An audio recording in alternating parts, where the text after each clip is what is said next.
Hi friends, welcome to KVM's World. நம்ம இன்னைக்கு என்ன பார்க்க போறோம்னா பச்சை புளி ரசம் தான் எப்படி பண்ணணும்னு பார்க்க போறோம். வாங்க பார்க்கலாம். பச்சை புளி ரசம் பண்றதுக்கு ஃபர்ஸ்ட் புளியை கொஞ்சம் நனைய போட்டு வச்சுக்கிடணும். அதுக்கு பிறகு இந்த புளியை கரைச்சி எடுக்கணும். புளியை கரைச்சிட்டு அதில் உள்ள நாறு தூசி எதுவும் இல்லாமல் கொஞ்சம் அரிச்சு எடுத்துக்கிடணும். அதை அரிச்சு தனியாக எடுத்து வச்சுட்டு ஒரு பெரிய வெங்காயம் நல்லா பொடிசா நறுக்கி வச்சிருக்கேன். அதுக்கு பிறகு ஒரு 5 வத்தல் சுட்டு எடுக்கணும். வத்தல் பொடிசா இருக்குன்னு பார்க்காதீங்க. வத்தல் வந்து நல்ல உரப்பா சுள்ளுன்னு இருக்கும் உரப்பு. அதனால தான் 5 வத்தல் எடுத்திருக்கேன். இப்போ கத்திரிக்காய் சுட்டு எடுக்கணும். கத்திரிக்காய் நல்லா பூச்சி கீசி இல்லாமல் பார்த்துக்கோங்க. அதுக்கு பிறகு ஒரு கத்தியை வச்சு லேசாக கீரல் போட்டுக்கோங்க. அப்போ தான் கத்திரிக்காய் நல்லா உள்ள வரைக்கும் வேகும். அதனால லேசாக கீரல் போட்டுக்கிடணும். அதுக்கு பிறகு கத்திரிக்காவை சுட்டுட்டு அது கத்திரிக்காவை லேசாக கீறி உள்ளேயும் பார்த்துக்கிடணும். கத்திரிக்காயில் பூச்சி எதுவும் இருக்கா நம்ம முழுசாக போட்டுட்டோம்னா தெரியாது. அதுக்கு பிறகு கத்திரிக்காய் சுட்டு அந்த தோல் எல்லாமே கரிஞ்சு போயிருக்கும். அதையும் எடுத்து க்ளீன் பண்ணிக்கிடணும். அதை போட்டால் நல்லா இருக்காது. கத்திரிக்காவை நல்லா க்ளீன் பண்ணிவிட்டு அதுக்கு பிறகு புளி தண்ணியில் போட்டுடணும்.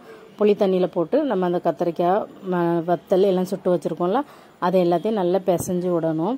கத்திரிக்காய்க்கு மேலே இருக்க அந்த தண்டு வந்து வேண்டாம், அதை தூர போட்டுடணும். கத்திரிக்காய்க்குள்ள அந்த காம்பு வெறும் கத்திரிக்காயை மட்டும் பிசைஞ்சு எடுக்கணும். கத்திரிக்காய் வத்தல் எல்லாம் நல்லா பிசைஞ்சிட்டு நம்ம இப்போ அது கூட வெங்காயத்தை சேர்க்கணும். நம்ம வெட்டி வச்சுருக்கோம்ல பொடிசா அந்த வெங்காயத்தையும் அது கூட சேர்த்து நல்லா மிக்ஸ் பண்ணி விட்டுக்கிடணும். வெங்காயம் இன்னும் கூட தேவைப்பட்டால் இன்னும் கொஞ்சம் போட்டுக்கோங்க. நான் ஒரு வெங்காயம் போட்டிருக்கேன். வெங்காயம் அதிகமாக போட்டாலும் நல்லா தான் இருக்கும். அதுக்கு பிறகு இதுக்கு ஒரு 1/2 ஸ்பூன் உப்பு போட்டுக்கிடும். உப்பு போட்டு நல்லா மிக்ஸ் பண்ணி விட்டுக்கிடணும். இப்போ இந்த பச்சை புளி ரசம் ரெடி ஆகிட்டு இது வந்து கட்டியாகவும் வைக்கலாம். கட்டியாக வைக்கணும்னா இன்னும் ஒரு கத்திரிக்காய் சுட்டுட்டு கொஞ்சம் தண்ணி கம்மியாக வச்சிங்கன்னா கட்டியாக ஆயிரும்.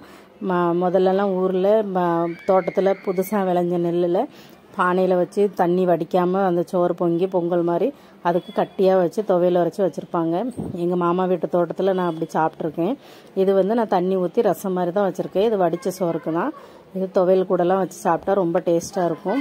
ட்ரை பண்ணி பாருங்கள். நல்லா இருந்துச்சுன்னா நல்லா தான் இருக்கும். ட்ரை பண்ணி பாருங்கள்.